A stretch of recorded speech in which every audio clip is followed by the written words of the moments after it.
Devadasi Louisa പിക്കറേത്തയ്ക്ക് സ്വർഗം വെളിപ്പെടുത്തി കൊടുത്ത മരിയൻ ധ്യാനം. ദൈവഹിതത്തിൻ്റെ രാജ്യത്തിലെ കന്യകാമറിയം എന്ന പുസ്തകത്തിൽ നിന്നുള്ള വായന. 14-ാം ദിവസം.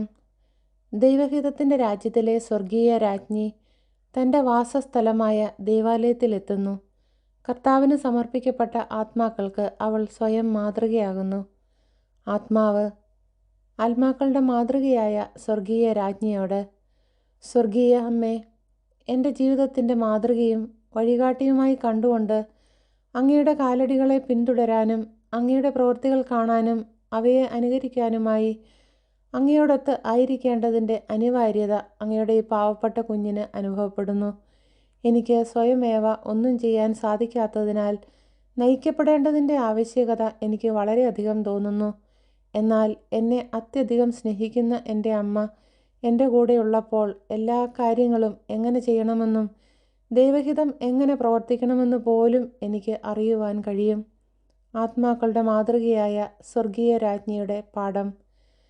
എൻ്റെ പ്രിയപ്പെട്ട കുഞ്ഞെ, എന്നെ അനുകരിക്കുവാനും നിൻ്റെ അമ്മയായ എന്നോട് സ്നേഹബന്ധത്തിലായിരിക്കുവാനും എൻ്റെ പ്രവൃത്തികളുടെ കാഴ്ചക്കാരിയായി നിന്നെ മാറ്റണമെന്ന് ഞാൻ അതിയായി ആഗ്രഹിക്കുന്നു.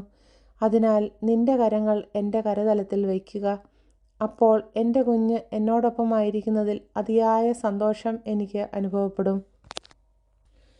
ഇപ്പോൾ എന്നെ ശ്രദ്ധിക്കുകയും ശ്രവിക്കുകയും ചെയ്യുക. എൻ്റെ വിശുദ്ധരായ മാതാപിതാക്കളോടൊപ്പം ഞാൻ നസ്രത്തിലെ എൻ്റെ ഭവനം വിട്ടുപോന്നു. ഭവനത്തിൽ നിന്ന് പോന്നപ്പോൾ ഞാൻ ജനിച്ച ആ കൊച്ചു വീട്ടിലേക്ക് അവസാനമായി ഒന്ന് നോക്കുവാനും എനിക്ക് ജനിക്കാൻ ഒരിടം തന്നതിന് എൻ്റെ സൃഷ്ടാവിനോട് നന്ദി പറയാനും അത് ദൈവഹിതത്തിൽ ഉപേക്ഷിക്കാനും ഞാൻ ആഗ്രഹിച്ചു. ഈ രീതിയിൽ എൻ്റെ ശൈശവാവസ്ഥയും നിരവധി പ്രിയപ്പെട്ട ഓർമ്മകളും അതോടൊപ്പം എല്ലാ കാര്യങ്ങളും യുക്തിയുടെ നിറവുള്ളതായിരുന്നതിനാൽ ഞാൻ ഗ്രഹിച്ചിരുന്നു. എല്ലാം ദൈവഹിതത്തിൽ സമർപ്പിച്ചുകൊണ്ട് എന്നെ സൃഷ്ടിച്ചവനോടുള്ള എൻ്റെ സ്നേഹത്തിൻ്റെ പ്രതിജ്ഞ അതിൽ നിക്ഷേപിച്ചു. എൻ്റെ കുഞ്ഞെ, കർത്താവിന് നന്ദി പറയുകയും നമ്മുടെ സ്നേഹത്തിൻ്റെ പ്രതിജ്ഞയായി നമ്മുടെ പ്രവൃത്തികൾ അവിടുത്തെ കരങ്ങളിൽ സമർപ്പിക്കുകയും ചെയ്യുന്നതുവഴി കൃപയുടെയും സമ്പർക്കത്തിൻ്റെയും പുതിയ ചാലുകൾ ദൈവത്തിൻ്റെയും ആത്മാവിൻ്റെയും ഇടയിൽ തുറക്കും. നമ്മെ അതിയായി സ്നേഹിക്കുന്ന അവിടുത്തേക്ക് നൽകാൻ കഴിയുന്ന ഏറ്റവും മനോഹരമായ ആദരവാണിത്. അതിനാൽ നിനക്ക് വേണ്ടി കർത്താവ് വിഭാവനം ചെയ്യുന്ന എല്ലാത്തിനും നന്ദി പറയാൻ എന്നിൽ നിന്നും പഠിക്കുക. നീ ചെയ്യാൻ പോകുന്ന എല്ലാ കാര്യങ്ങളിലും നിൻ്റെ വാക്കുകൾ ഇങ്ങനെ ആയിരിക്കട്ടെ: കർത്താവെ, നന്ദി, എല്ലാം ഞാൻ അങ്ങയുടെ കരങ്ങളിൽ ഭരമേൽപ്പിക്കുന്നു. ദൈവിക ഫിയാത്തിൽ എല്ലാം വിട്ടു നൽകുമ്പോൾ തന്നെ എൻ്റെ ചെറിയ ആത്മാവിൽ ഞാനത് വിജയശ്രീലാളിതയായി സംവഹിച്ചു.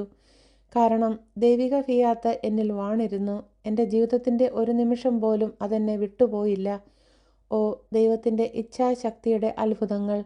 അതിൻ്റെ സംരക്ഷിത പുണ്യത്താൽ ദൈവത്തിൻ്റെ ഇച്ഛാശക്തി എൻ്റെ ചെറുതും വലുതുമായ എല്ലാ പ്രവൃത്തികളെയും നിലനിർത്തുകയും അതിൻ്റെയും എൻ്റെയും വിജയം എന്നതുപോലെ അതെൻ്റെ ഉള്ളിൽ ആജ്ഞാപിക്കുകയും പ്രവർത്തിക്കുകയും ചെയ്തു. അതുകൊണ്ട് ഒരു പ്രവൃത്തിയുടെ ഓർമ്മ പോലും എൻ്റെ മനസ്സിൽ നിന്ന് മാഞ്ഞുപോയില്ല. ഞാൻ രാജ്ഞിയാണെന്ന് സ്വയം തോന്നുന്ന വിധം അതെനിക്ക് മഹത്വവും സ്നേഹവും നൽകി. വാസ്തവത്തിൽ ദൈവഹിതത്തിൽ ചെയ്ത എൻ്റെ ഓരോ പ്രവൃത്തിയും സൂര്യനേക്കാൾ കൂടുതലായി പ്രകാശത്താലും സന്തോഷത്താലും ആനന്ദത്താലും എന്നെ അലങ്കരിച്ചിരുന്നു. ദൈവഹിതം അതിൻ്റെ പറുദീസ എന്നിലേക്ക് കൊണ്ടുവന്നു. എൻ്റെ കുഞ്ഞെ, ദൈവഹിതത്തിൽ ജീവിക്കാൻ വേണ്ടി ഒരാൾ ആർജിക്കുന്ന സൗന്ദര്യവും അതിൽ നിന്ന് അനുഭവിക്കുന്ന നന്മയും എത്രയാണോ അത്ര തന്നെ എല്ലാവരും ആഗ്രഹിക്കുകയും ആശിക്കുകയും ചെയ്യണമെന്നത് അയാൾക്ക് അഭിനിവേശമായി മാറുന്നു. മനുഷ്യഹിതത്തെ സംബന്ധിച്ചിടത്തോളം ഇത് തികച്ചും വിപരീതമാണ്.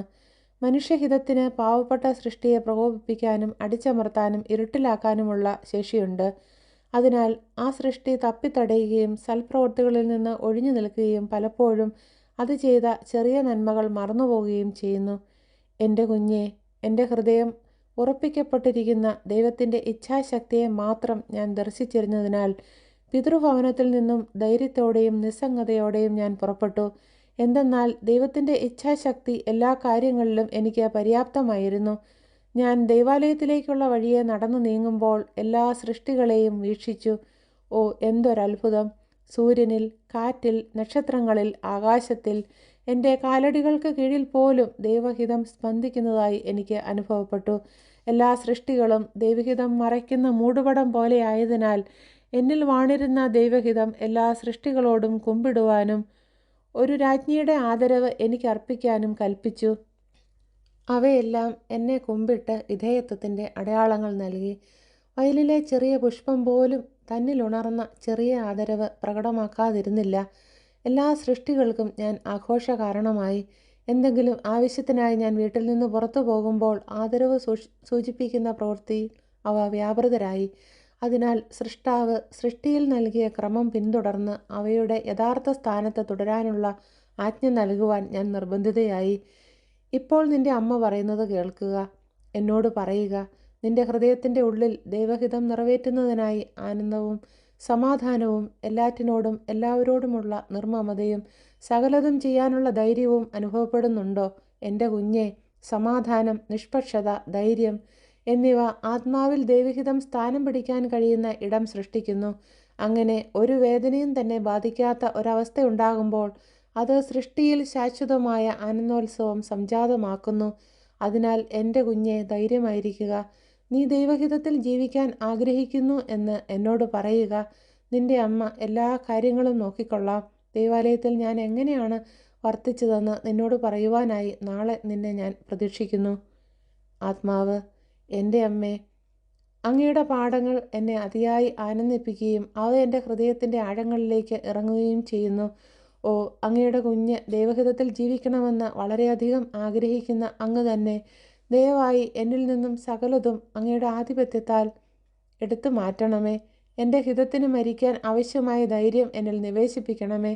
അപ്പോൾ അങ്ങയിൽ ആശ്രയിച്ചുകൊണ്ട് ഞാൻ പറയും, ദൈവഹിതത്തിൽ ജീവിക്കാൻ ഞാൻ ആഗ്രഹിക്കുന്നു. ചെറിയ ത്യാഗം.